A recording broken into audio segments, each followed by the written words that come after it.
και να μην αφήσουν την Ευρώπη να γυρίσει πίσω. Κύριε Πρόεδρε του Ευρωπαϊκού Κοινοβουλίου, κυρίες και κύριοι Ευρωβουλευτές, αγαπητοί φίλοι, σας ευχαριστώ θερμά για την τιμητική πρόσκληση να εκθέσω στο Ευρωπαϊκό Κοινοβούλιο τις σκέψεις και τους προβληματισμούς μου για το μέλλον της Ευρώπης, αλλά και να συζητήσω μαζί σας. Και είναι σημαντικό αλλά και συμβολικό ότι αυτή η ευκαιρία μου παρέχεται λίγες μόνο μέρες μετά το τέλος μιας μεγάλης περιπέτειας, μετά το τέλος των μνημονίων και την καθαρή έξοδο της Ελλάδας από τα προγράμματα στήριξης μετά από 8 ολόκληρα χρόνια.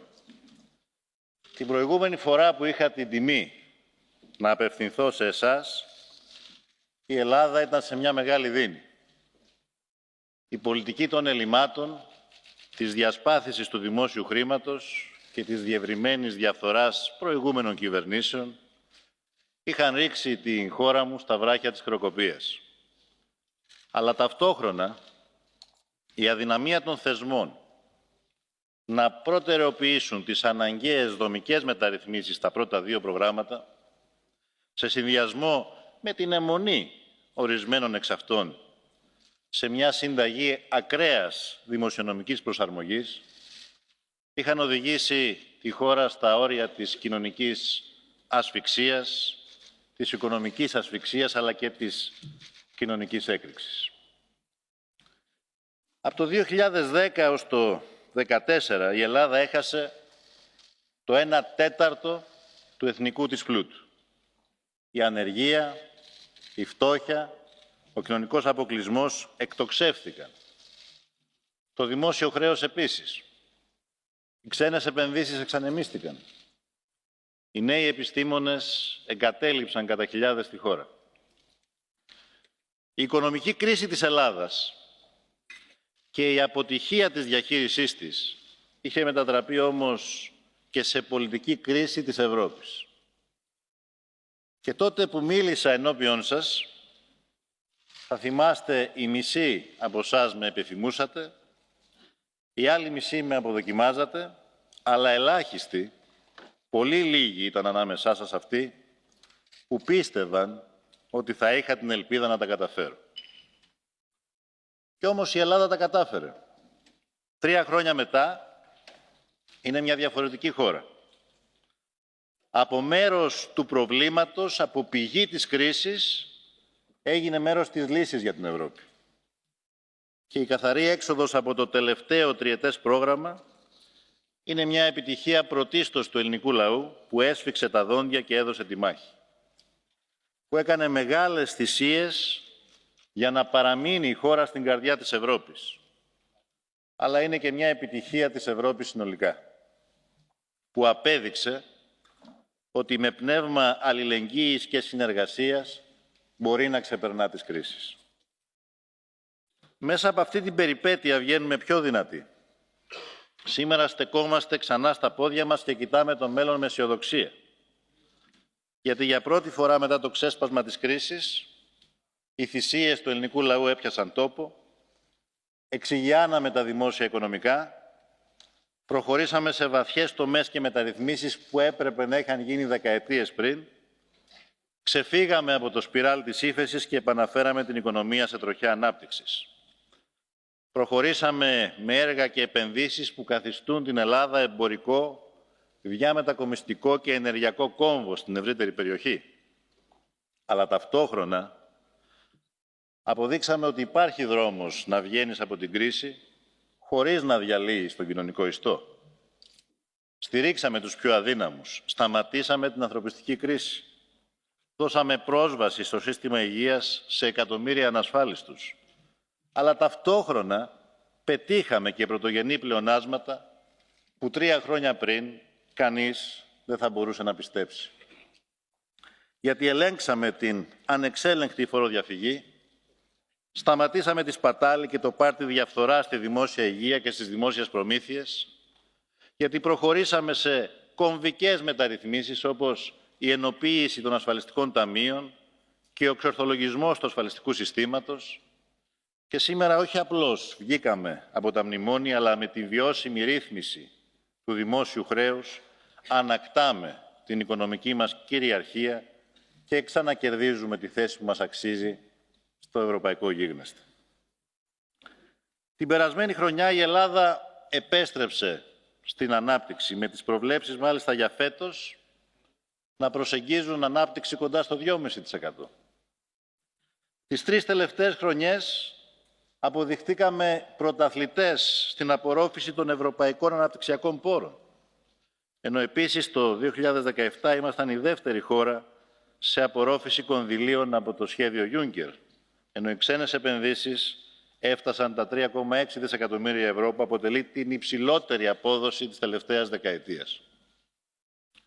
Σε 3 χρόνια μειώσαμε την ανεργία πάνω από 7%. Δημιουργήσαμε περισσότερες από 300.000 νέες θέσεις εργασίας. Στηρίξαμε τα δημόσια νοσοκομεία. Υλοποιούμε ένα ολοκληρωμένο δημόσιο σύστημα πρωτοβάθμιας περίθαλψης, ενώ μειώσαμε δραστικά τα οργανικά κενά στα σχολεία και αυξήσαμε τις δαπάνες για την επιστημονική έρευνα στο 1% του ΑΕΠ. Την ίδια στιγμή παλεύουμε για να μετατρέψουμε το brain drain σε brain gain, δίνοντας κίνητρα στην νεανική επιχειρηματικότητα. Εφαρμόσαμε επίσης το κοινωνικό εισόδημα αλληλεγγύης, την ελληνική εκδοχή του κατώτερου εγγυημένου εισοδήματος, από το οποίο ωφελούνται σήμερα περισσότεροι από 650.000 πολίτες. Μειώνουμε έτσι τα ποσοστά της φτώχειας και του κοινωνικού αποκλεισμού, δημιουργώντας ένα πλέγμα κοινωνικών πολιτικών που προστατεύουν τους πιο ευάλωτους. Την ίδια στιγμή όμως και κόντρα στο ρεύμα της εποχής, η Ελλάδα είναι από τις λίγες χώρες που διεύρυνε τα ατομικά δικαιώματα και τις ελευθερίες των πολιτών της στην Ευρώπη. Για πρώτη φορά παρέχουμε ηθαγένεια στους μετανάστες δεύτερης γενιάς που γεννήθηκαν και μεγάλωσαν στην Ελλάδα. Κατοχυρώσαμε τη νομική αναγνώριση της ταυτότητας φύλου, καθώς και το σύμφωνο συμβίωσης και την αναδοχή παιδιών για τα ομοφυλόφιλα ζευγάρια. Καταργήσαμε την υποχρεωτική εφαρμογή του νόμου της Σαρία για τη μουσουλμανική μειονότητα, ενώ επιτέλους μετά από χρόνια ολοκληρώνουμε και την κατασκευή μουσουλμανικού τεμένου στην Αθήνα. Επιπλέον, σε μια Ευρώπη που θεριεύει ο ρατσισμός και η ξενοφοβία, η Ελλάδα έκανε ό,τι περισσότερο μπορούσε για να διαχειριστεί τις τεράστιες προσφυγικές ροές με όρους ανθρωπισμού και προστασίας του διεθνούς δικαίου. Την ώρα που άλλες χώρες παραβίαζαν μονομερώς ευρωπαϊκές αποφάσεις και ύψωναν φράχτες, η οικονομικά χτυπημένη Ελλάδα αντιστάθηκε στις ειρήνες του μίσους. Τοπικές κοινωνίες έδωσαν μαθήματα ανθρωπιάς και η κοινωνία των πολιτών κινητοποιήθηκε αποτελεσματικά σε συνεργασία με την πολιτεία, την Ευρωπαϊκή Ένωση και τους διεθνείς οργανισμούς. Σήμερα η υπηρεσία ασύλου, που δεν υπήρχε καν πριν από 5 χρόνια, διαχειρίζεται τον πρώτο σχετικά με τον πληθυσμό αριθμό ετούντων στην Ευρώπη. Παράλληλα, η Ελλάδα με τη σημαντική γεωπολιτική της θέση συνεισφέρει καθοριστικά στην ειρήνη και τη σταθερότητα σε μια ευρύτερα αποσταθεροποιημένη περιοχή. Παρόλα τα προβλήματα αστάθειας και εθνικιστικής έξαρσης στην Τουρκία, κρατήσαμε ανοιχτούς διάβλους επικοινωνίας, διαφυλάσσοντας την ειρήνη στο Αιγαίο, προωθώντας συνεργατικές λύσεις στο προσφυγικό, εκκινώντας συνομιλίες για μια δίκαιη και βιώσιμη λύση στο Κυπριακό. Στην αποσταθεροποιημένη περιοχή της Ανατολικής Μεσογείου αποτελούμε μαζί με την Κύπρο τον μόνο ευρωπαϊκό πυλώνα σταθερότητας. Διευρύνουμε τις πολυμερείς συνεργασίες με την Αίγυπτο, το Ισραήλ, την Παλαιστίνη, την Ιορδανία και ταυτόχρονα εμβαθύνουμε την βαλκανική συνεργασία και συνανάπτυξη, ξεκλειδώνοντας έτσι την ευρωπαϊκή προοπτική των βαλκανικών κρατών, με κορονίδα των προσπαθειών μας την ιστορική Συμφωνία των Πρεσπών με τη βόρεια γείτονά μας, αλλά και το συνεχιζόμενο διάλογο με την Αλβανία.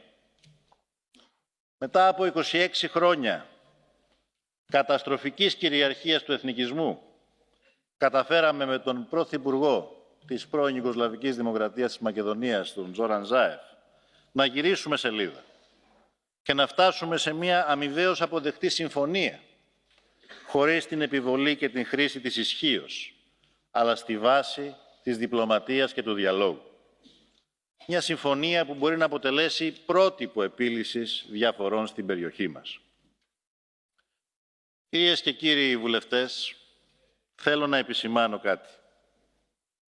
Η έξοδος της Ελλάδας από το τελευταίο πρόγραμμα δημοσιονομικής προσαρμογής δεν σημαίνει ότι η χώρα επανέρχεται στο παρελθόν της. Αντίθετα, είμαστε αποφασισμένοι να μην επαναλάβουμε τα λάθη και τις συμπεριφορές που οδήγησαν στην κρίση. Το τέλος των μνημονίων δεν συνιστά επαναφορά στο παρελθόν, αλλά ιστορική τομή με το παρελθόν. Είναι μια νέα αρχή που εμπεδώνει τη σταθερότητα και την ασφάλεια, επουλώνει πληγές, διορθώνει σταδιακά αδικίες και διανοίγει νέες αναπτυξιακές προοπτικές για το λαό και τον τόπο μας. Την προσεχή περίοδο, θέλω να σας διαβεβαιώσω, θα συνεχίσουμε τη μεταρρυθμιστική προσπάθεια, δίνοντας έμφαση στον περαιτέρω εξορθολογισμό της λειτουργίας του κράτους, στον εξυγχρονισμό της δημόσιας διοίκησης, στην καταπολέμηση της γραφειοκρατίας, στην εμβάθυνση των δημοκρατικών τομών, μέσω και της επικείμενης συνταγματικής αναθεώρησης. Θα συνεχίσουμε όμως και την πορεία της δημοσιονομικής ισορροπίας, ενώ παράλληλα θα θέσουμε ως προτεραιότητα τη δίκαιη ανάπτυξη και την προστασία της εργασίας. Η Ελλάδα και οι Έλληνες απέδειξαν τα τελευταία χρόνια πόσο βαθιά προσιλωμένοι είναι στην ιδέα της ευρωπαϊκής ενοποίησης, υπομένοντας και επιμένοντας την ευρωπαϊκή πορεία της χώρας, ακόμα και όταν η ίδια η Ευρώπη, ή έστω η κυρίαρχη έκφρασή της, πολλές φορές πλήγωνε και υποτιμούσε τον ελληνικό λαό. Ας προσπαθήσουμε λοιπόν από την οκταετή αυτή ελληνική κρίση που αφήνουμε πίσω μας, να βγάλουμε όλοι τα συμπεράσματά μας και κυρίως να βγάλουμε συμπεράσματα για το ποια Ευρώπη θέλουμε και πώς θα την θωρακίσουμε απέναντι σε ενδεχόμενες νέες κρίσεις στο μέλλον. Το διακύβευμα για την Ευρώπη σήμερα είναι, θα έλεγα, υπαρξιακού χαρακτήρα. Η μέχρι σήμερα διαχείριση της οικονομικής κρίσης και της προσφυγικής κρίσης, αλλά και της κρίσης ασφάλειας, έχει αναδείξει τεράστια ελλείμματα και αντιφάσεις και τείνει να μετεξελίξει όλες αυτές τις κρίσεις σε μια δομική κρίση του ευρωπαϊκού εγχειρήματος. Θα ήθελα από αυτό εδώ το βήμα να προειδοποιήσω. Η αποτυχία της Ευρωπαϊκής Ένωσης να δώσει δημοκρατικές και λειτουργικές απαντήσεις στις σύγχρονες προκλήσεις θα έχει ως αναπόφευκτη συνέπεια τον θρίαμβο του σοβινισμού και την αναζωπήρωση των εθνικιστικών ανταγωνισμών. Θα την καταστήσει μια κατακερματισμένη ήπειρο, χωρίς ενότητα, χωρίς συνοχή, χωρίς διεθνή ρόλο και προοπτική. Στη διάρκεια της οικονομικής κρίσης η Ευρωπαϊκή Ένωση, αντί να γίνει περισσότερο δημοκρατική, αξιοποιώντας τα όποια θεσμικά πολιτικά εργαλεία απέδιδε η συνθήκη της Λισαβόνας, έγινε περισσότερο τεχνοκρατική και εθνοκεντρική, με τις κρίσιμες αποφάσεις να λαμβάνονται δυστυχώς πίσω από τις κλειστές πόρτες άτυπων οργάνων, που δεν λογοδοτούν στους Ευρωπαίους πολίτες και κρατούν τους πολίτες μακριά από την Ένωση. Και με σχήματα τεχνοκρατών, όπως αυτό της Τρόικα, να κρατάνε τα κλειδιά της οικονομικής κυριαρχίας και να μην λογοδοτούν πουθενά. Η Ευρωπαϊκή Επιτροπή το Ευρωπαϊκό Κοινοβούλιο, ακόμα και το Ευρωπαϊκό Συμβούλιο, πέρασαν σε δεύτερο ρόλο πίσω από το θεσμικά μη κατοχυρωμένο Eurogroup και από τα τεχνικά κλιμάκια των τεχνοκρατών της Ευρωπαϊκής Κεντρικής Τράπεζας και του Διεθνούς Νομισματικού Ταμείου. Ο δημοσιονομικός φετιχισμός στη διαχείριση της οικονομικής κρίσης επέτεινε ακόμη περισσότερο τις κοινωνικο-οικονομικές ανισότητες, τόσο ανάμεσα στα κράτη-μέλη, όσο και μέσα σε αυτά. Εξουθένωσε μεγάλα κοινωνικά στρώματα και προκάλεσε ακόμα μεγαλύτερη οικονομική ανασφάλεια και φόβο στους πολίτες μας. Και αυτή η αποτυχία της νεοφιλελεύθερης διαχείρισης της κρίσης είναι τελικά αυτή που τροφοδοτεί το τέρας του σοβινισμού και του ακροδεξιού λαϊκισμού. Μετέφερε την ακροδεξιά από το εδόλιο του κατηγορουμένου της ιστορίας και από την απομόνωση στο πολιτικό προσκήνιο. Η προσφυγική κρίση που ακολούθησε ήρθε απλά να επιβεβαιώσει την αδυναμία της Ευρώπης να προχωρήσει όταν ένα μεγάλο μέρος των μελών της δεν ασπάζονται τις ιδρυτικές της αξίες. Όταν κυριαρχεί η λογική του απομονωτισμού έναντι της συνεργασίας, η λογική του ο καθένας μόνος του έναντι του επιμερισμού των βαρών, η λογική της εθνικής αναδίπλωσης έναντι της ευρωπαϊκής αλληλεγγύης και το δηλητήριο του μίσους και της ξενοφοβίας δυστυχώς πηγάζει ξανά στην καρδιά της Ευρώπης 70 και πλέον χρόνια μετά την πανανθρώπινη τραγωδία του φασισμού. Γιατί σήμερα δεν βρισκόμαστε αντιμέτωποι μόνο με την εκλογική άνοδο κάποιων ακραίων δυνάμεων της εθνικιστικής και λαϊκιστικής ακροδεξιάς, αλλά βρισκόμαστε αντιμέτωποι με τη διείσδυση της ξενοφοβικής και σοβινιστικής της ατζέντας εντός του δημοκρατικού πολιτικού φάσματος, όπου ο ρατσισμός και η ξενοφοβία γίνεται ηγεμονικός πολιτικός λόγος σε παραδοσιακές συντηρητικές δυνάμεις και όχι μόνο, διαμορφώνοντας τους συσχετισμούς σε κρίσιμες για την Ευρώπη χώρες. Και αυτή η εξέλιξη, αν δεν ανακοπεί, είναι που απειλεί την Ευρώπη με αποσύνθεση. Κάποιοι από εσάς το 2015 φοβηθήκατε το ΣΥΡΙΖΑ και την αριστερά που διεκδικούσε και διεκδικεί μια καλύτερη Ευρώπη. Πιστέψατε ότι όποιος αμφισβητεί τη σημερινή Ευρώπη της νεοφιλελεύθερης ηγεμονίας και των κοινωνικών ανισοτήτων αποτελεί κίνδυνο για το κοινό μας οικοδόμημα. Σήμερα, όσοι το πιστέψατε αυτό, οφείλετε να παραδεχτείτε ότι πέσατε έξω. Αν κάποιος απειλεί πραγματικά την Ευρώπη, δεν είναι όσοι παλεύουν για να την αλλάξουν, αλλά όσοι παλεύουν για να την καταργήσουν. Όσοι βρίσκονται στον αντίποδα των ουμανιστικών ιδεών της αλληλεγγύης και της συνεργασίας των λαών.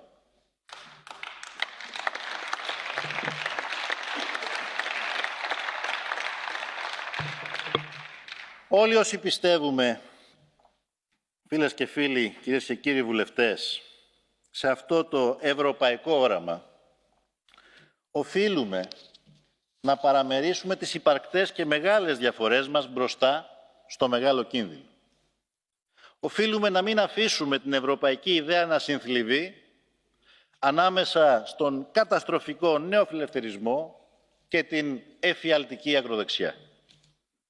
Οφείλουμε να απαντήσουμε αποφασιστικά ότι ο μόνος δρόμος της διάσωσης της ευρωπαϊκής ενοποίησης είναι η αναβάπτισή της με τολμηρές μεταρρυθμίσεις δημοκρατίας, διαφάνειας και δικαιοσύνης. Να στηρίξουμε δηλαδή την προοπτική μιας καλύτερης Ευρώπης, με ευρωπαϊκές λύσεις στις ευρωπαϊκές προκλήσεις, για το προσφυγικό και τη μετανάστευση, για την κλιματική αλλαγή, για την ασφάλεια, για την δημοκρατική μεταρρύθμιση της Ευρωζώνης, για να νικήσει η ελπίδα τον ακροδεξιό φόβο.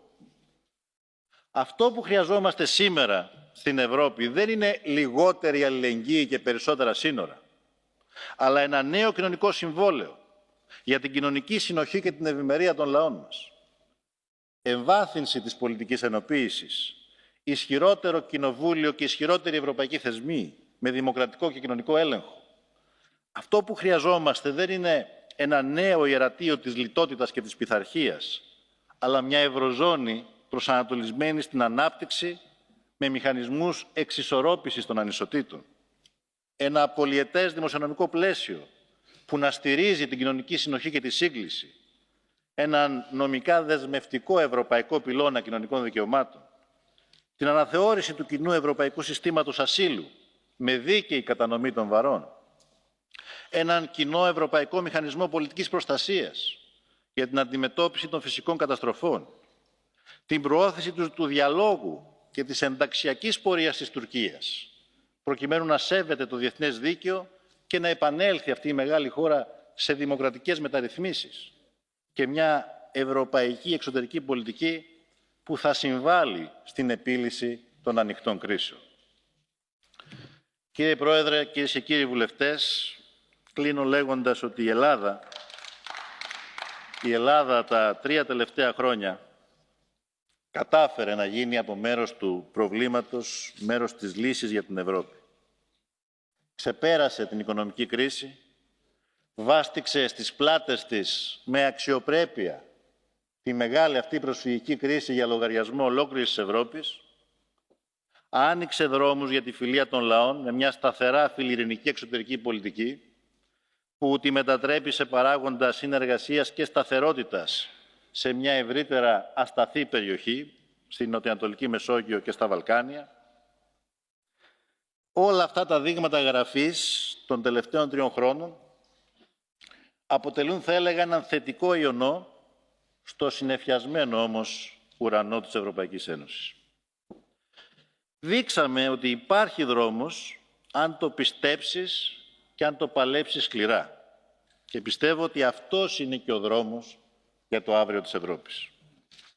Έχουμε μπροστά μας δύσκολες μάχες. Η αναμέτρηση των ευρωεκλογών του ερχόμενου Μάη θα είναι κάτι παραπάνω από μία ακόμα εκλογική αναμέτρηση. Θα είναι μια πολιτική μάχη αρχών και αξιών για την ήττα του ακραίου νεοφιλελευθερισμού και του ακροδεξιού λαϊκισμού που απειλούν την Ευρώπη, για την αναβάπτιση της ευρωπαϊκής ιδέας, την ενίσχυση της ενότητας και της αλληλεγγύης των ευρωπαϊκών λαών.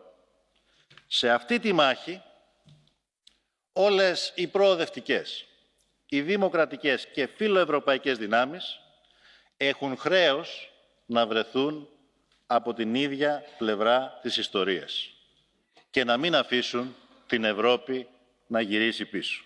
Σας ευχαριστώ.